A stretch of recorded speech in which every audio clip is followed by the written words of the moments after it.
Last week ही अपने पास बहुत सारा कंटेंट आया है एनीमे का, जिस हमारा जो ये वाला एपिसोड है इसके अंदर हम इसको सारे को कवर करेंगे। सबसे पहले हम लोग बात करेंगे JJK का सीजन 3 और उसका एपिसोड, जिसमें अभी अभी हमारी माकी ने ऐसी की तैसी मार दी है। भाई माकी मेन मतलब उसकी एंट्री भी वहां पे जैलिन कैन के अंदर दिखाते हैं, और जो उसके मतलब स्टार्टिंग में एंट्री दिखाते हैं और एपिसोड खत्म होने टाइम उसकी एग्जिट दिखाते हैं। और दोनों में ही माँ की बिल्कुल बैड एस लग रही होती है। उस टाइम उसके पास एक बड़ा सा कोई तलवार वलवार सी होती है जब जा रही होती है, और एंड में जब आ रही होती है तो उसके पास एक नॉर्मल तलवार आ जाती है बस, और उसे कुछ कपड़े वपड़े ही फट जाते हैं। तो इसके अंदर दिखाते क्या है, जब वो अंदर जा रही होती है तो उसकी माँ उसे रोकती है कि बेटा मत जा मत जा। अब पता नहीं क्यों रोक रही होती है, लेकिन जब वो आगे बढ़ती है तो उसका जल्लाद बाप वहां बैठा होता है, जो कि उसका इंतजार कर रहा होता है, जिसने उसकी जो मियाँ बहन होती है उसको एक तरह सो कॉल्ड मार ही दिया होता है। वो बिल्कुल अधमरी सी हालत में वहां पड़ी होती है। इतने में माँ की पहुंच जाती है, और माँ की अपनी बहन को बचाने की कोशिश करती है, लेकिन उसका बाप ये ताकतवर होता है कि उसे एक ही चाकू में मार के साइड कर देता है माँ की को भी। अब वो उसको अधमरा कर देता है, और दोनों को हाथों से घसीट के, कुत्तों की तरह से कुत्तों घसीट ले आते हैं वैसे उसे घसीट के सीधा अंदर फेंक देता है एक जगह पे, और वहां पे बहुत सारी कर्स टेक्निक होती है जो उन्हें खत्म करने वाली होती है। इतने में ही मिया जो होती है वो मागी को कहती है कि हम दोनों सिंगल आइडेंटिटी हैं, जुजुत्सु के हिसाब से हम दोनों सिंगल आइडेंटिटी, क्योंकि वो दोनों जुड़वा होते हैं। तो जुड़वा लोग जो होते हैं जुजुत्सु के अंदर, वो उनकी जो कर्स टेक्निक होती है उसके हिसाब से वो लोग सिंगल एक आइडेंटिटी होते हैं। तो अगर एक बंदा मर गया तो दूसरा बंदा भी मर जाए, दूसरे बंदे की कर्स टेक्निक बिल्कुल जीरो हो जाएगी।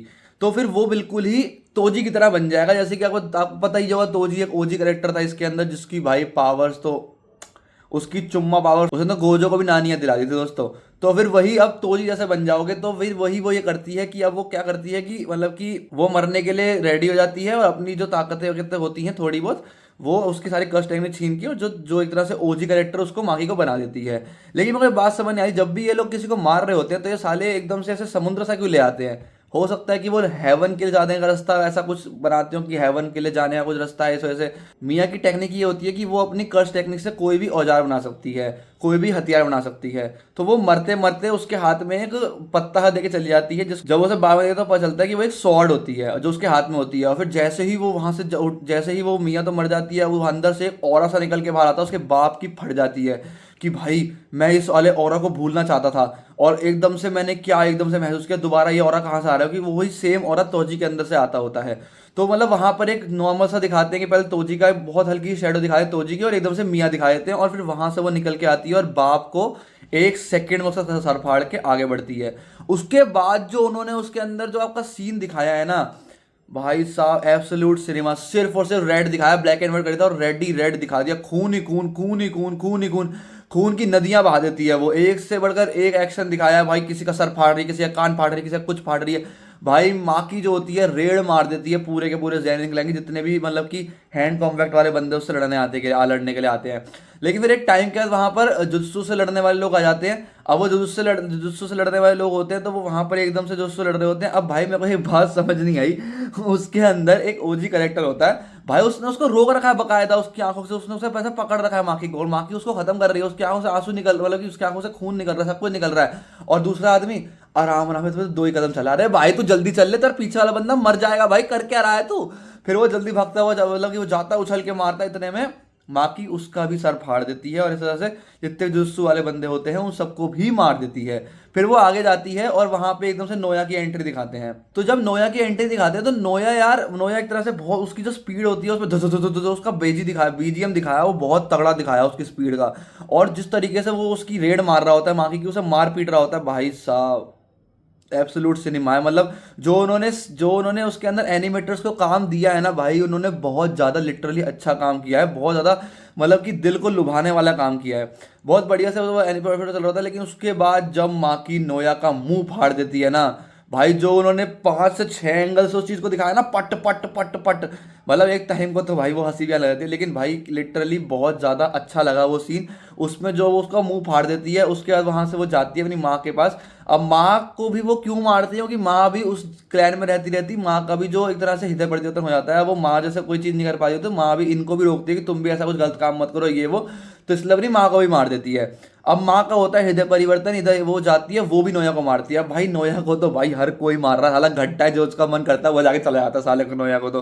फिर नोया को उसकी माँ मार देती है, फिर वो बाहर जाती है, और फिर वहां से अपनी बहन को लेके गोद में लेके चली जाती है और यहीं पे एपिसोड होता है खत्म। अब अगले एपिसोड में दिखाएंगे लड़ाई वगैरह। और अब मेरे को लग रहा है इस सीजन में मेरे को सिर्फ और सिर्फ एक ही लड़ाई ऐसी है जो और इंटरेस्टेड मेरे को देखने में इंटरेस्टेड हूँ, जो कि आपकी होने वाली है। किसकी थी वो फाइट? हाँ, यूटा की फाइट जो है, मैं उसी में इंटरेस्टेड हूँ अब, क्योंकि उसके अलावा सारी नॉर्मल फाइट्स ही होंगी इसके अंदर। अब तो एक बहुत बड़ी न्यूज़ मैं आपको बताना चाहूँगा जो आई है कि ड्रैगन बॉल जी जो एक ओजी एनीमे है वो वापस आ चुका है, वापस आने वाला है। उसका कल एक टीजर ड्रॉप किया जिसके अंदर हमारा जो जो गोकू होता है वो हर तरह के उसमें निकलता है, अपने हर ट्रांसफॉर्मेशन से होता हुआ निकलता है। और उसका जितनी भी हमारी ड्रैगन बॉल जी की अब तक ट्रांजिशन आई, जितने भी उसके मतलब कि वो आए हैं डायमा वगैरह जितने भी हैं, सबका वो लोग दिखाते हैं एक बारी।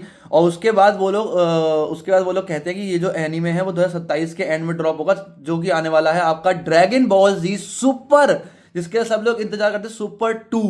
ठीक है, तो वो आने वाला है जिसको जो कि अब हमारा कवर करेगा मोना आर्क को। तो दोस्तों लिटरली मैं इसके लिए बहुत ज़्यादा एक्साइटेड हूँ। और ऐसा नहीं है कि इस साल कुछ नहीं आएगा, जहाँ तक है इस साल भी ये लोग लेके आएंगे, कुछ ना कुछ तो लाएंगे। और जहाँ तक मेरे को लग रहा है कि जो पहले सुपर आया था उसका ये लोग न्यू वर्जन लेके आ सकते हैं और एक गेम भी लेके आ सकते हैं। तो मेरे को इस चीज़ का थोड़ा सा अनदेखा लग रहा है कि ये लोग एक चीज़ ला सकते हैं।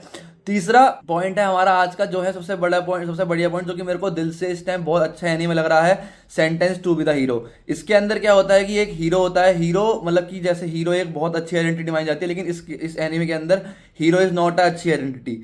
हीरो को कभी भी आप मार नहीं सकते हो, अगर वो मरेगा दोबारा जिंदा हो जाएगा, लेकिन उसकी कुछ याददाश्त चली जाएगी।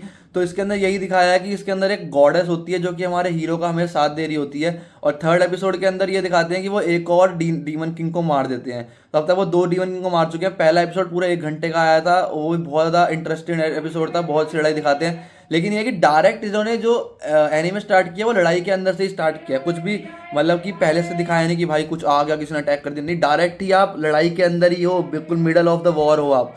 तो वहीं से इन्होंने स्टार्ट किया। फिर उसके बाद एक गॉडेस रहती है जिसको मतलब उसके ऊपर जो हीरो है उसके ऊपर नाम भी है कि उसने गॉडेस को मारा हुआ है पहले। तो वहाँ पर वो लोग आगे जाते हैं और आगे जाके वो लोगों को, जो वर्कर्स होते हैं वहाँ पे, उनको बचा भी लेते हैं और वहाँ पे जितना भी मतलब कि डीमन वगैरह होते हैं उन्हें मार देते हैं। एक बहुत घटिया उनमें एक बंदा दिखाया होता है, घटिया नहीं कह सकते, मतलब कि उसकी हीरोज़ की पूरी टीम दिखाई है जिसमें वो सबके सब कंट्रीब्यूट करते हैं। आज तक तो हम ये देखते आ रहे थे कि एक जाइलो नाम का हीरो है, वही क्या लड़ रहा है, लेकिन अब जो जितने भी हीरोज़ दिखाए हैं 3-4, उसके अंदर सबके सब काफ़ी अच्छा कंट्रीब्यूट करते हैं। आपके थर्ड वाले को मारने के लिए, थर्ड डीमन किंग को मारने के लिए बहुत ज़्यादा एफर्ट मारते हैं। और लिटरली मेरे को काफ़ी अच्छा लगा एनीमे, मेरे को लिटरली अच्छा लग रहा है दोस्तों। अगर आपने नहीं देखना स्टार्ट किया तो आप देखना स्टार्ट कर सकते हो। अगर आपको एक्शन एनीमे पसंद है तो बहुत मतलब आपको एक्शन ही एक्शन देखने को मिलेगा। उस एनीमे में सिर्फ एक्शन ही एक्शन है, उस एनीमे में कुछ है ही नहीं। और अभी बात करेंगे हम लोग अपना लास्ट फ्रीरन के, जो फ्रीरन एनीमे चल रहा है, उसकी एनिमेशन काफ़ी अच्छी है, काफ़ी हमेशा उसको मतलब कि अगर वो नॉर्मल तीनों के तीनों सिर्फ चल भी रहे होंगे तो भी उसका एनिमेशन, और वो नॉर्मल बातें भी करते रहेंगे, तीनों के तीनों चलते फिरते रहेंगे तो ही वो एनिमेशन, उसकी जो एनिमेशन है वो टू गुड रहती है। और मतलब कि उसको हमेशा रेटिंग हमेशा अच्छी मिलती है, क्योंकि वो एनीमे जो है बहुत ज़्यादा वार्म हार्टेड है, बहुत ज़्यादा प्यार से लोग मतलब प्यार करते हैं उस एनीमे से। लोगों के दिल और जान में एक तरह से बसा हुआ है वो एनीमे, क्योंकि उसके अंदर पीस दिखाया है बिल्कुल। क्योंकि वो जो कहानी शुरू होती है वो शुरू ही तब होती है, तब वॉर खत्म हो जाती है, और वॉर खत्म होने के बाद वो दिखाते हैं क्या क्या चल रहा है। उसके अंदर कल दिखाया उन्होंने हीरो ऑफ द साउथ, जो कि साउथ का एक हीरो होता है, वो दिखाया। वो एक तरह से पूरा प्रॉपर कहूँ तो यार मेन कैरेक्टर बन सकता था पूरे एनीमे का, बट उन्होंने नहीं बनाया उसे मेन कैरेक्टर। मतलब उसको पता नहीं क्यों नहीं बनाया, बना सकते थे आप उसको मेन कैरेक्टर, क्योंकि उस बंदे ने भाई अकेले अपने दम पे 3 मेन लेवल डीमंस को मारा था। जब लड़ाई चल रही थी उसने 3 मेन लेवल डीमंस को मारा था उसने। वो आगे शायद इसलिए नहीं बढ़ पाया क्योंकि शायद वो अलोन था, उसके पास टीम नहीं थी। ऐसा फिरन के पास पूरी 4 लोगों की टीम थी, वो सारे मिलजुल के लड़ते थे, तो इसके पास कोई टीम नहीं थी शायद, इस वजह से ऐसा हो सकता है कि वो इतना आगे नहीं बढ़ पाया। लेकिन उसके पास ताकतें बहुत दिखाई हैं। मैं चाहता हूँ कि ये आगे अभी जब एनीमे दिखाएं आगे, तो उसमें उसका एक प्रॉपर एक एक्शन सीक्वेंस दिखाएं, से मजा आए। और इसके अंदर दोबारा उसका एक छोटी सी डीमन की फाइट भी दिखाते हैं, डीमंस वगैरह की थोड़ी सी लड़ाई एक्शन वगैरह भी दिखाते हैं असल एपिसोड में। तो दोस्तों आज के लिए इतना ही, वीडियो शायद बहुत ज़्यादा लंबा हो गया होगा, तो अभी अगले हफ्ते देखते हैं, जब भी आपकी कुछ नई एनीमे के रिपीट्स आएंगी या कुछ भी नई इन्फॉर्मेशन आएगी तो मैं इसमें डाल दूंगा। जो स्टे ट्यून्ड, चैनल को सब्सक्राइब कर देना और चैनल को लाइक कर देना। मिलते हैं नए रिव्यू के साथ, तब तक के लिए बाय बाय मेरे दोस्तों।